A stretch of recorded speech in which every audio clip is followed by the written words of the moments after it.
Dear Appa and Amma, this is my time to give you back. Ananya's Nana Nani Homes, a paradise for senior citizens.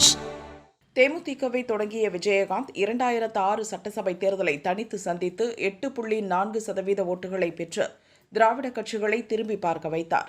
அடுத்த 3 ஆண்டுகளில் தமிழகம் சந்தித்த லோக்சபா தேர்தலிலும் தனித்து களமிறங்கி 10.3% ஓட்டுகளை அள்ளி அரசியல் சக்தியாக உருவெடுத்தார்.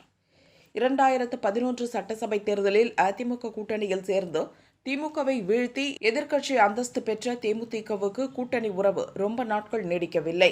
ஆளும் கட்சியை எதிர்த்து நின்றதன் பலனை சில மாதங்களிலேயே சந்தித்தது. தேமுதிக பிளவுபட்டது.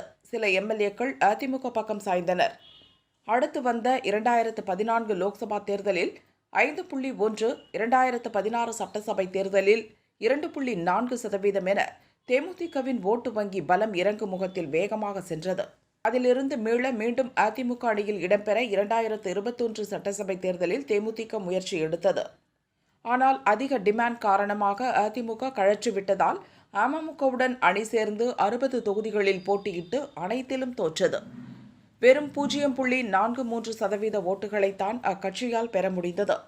விஜயகாந்த் மறைவுக்கு முன் நடந்த ஈரோடு கிழக்கு தொகுதி இடைத்தேர்தலில் இழந்த பலத்தை பெறப்போவதாக சொல்லி தேமுதிக தனித்து போட்டியிட்டது.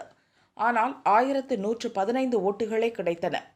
நிலைமை இப்படி இருக்க சமீபத்திய விஜயகாந்த் மறைவுக்கு அஞ்சலி செலுத்த வந்த கூட்டம் அக்கட்சிக்கு ஆறுதலை தேடி தந்தது.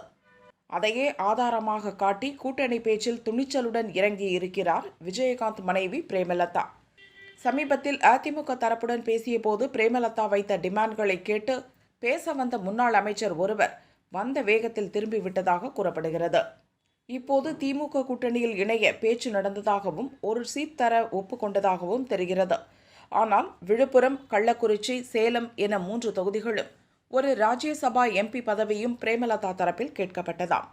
முன்னாள் அமைச்சர் பொன்முடியின் திருக்கோவிலூர் சட்டசபை தொகுதியில் இடைத்தேர்தல் நடந்தால் அதுவும் வேண்டும் என விருப்பம் தெரிவித்ததாக அறிவாலய வட்டாரத்தில் சொல்லப்படுகிறது.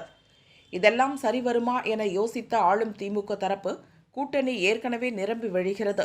ஆனாலும் ஏதாவது ஒரு இடம் கொடுக்கலாம் என்று பார்த்தால் உங்கள் எதிர்பார்ப்பு எங்கேயோ இருக்கிறது, அந்த அளவுக்கு இடமில்லை என கூறி கதவை மூடிவிட்டதாக தெரிகிறது.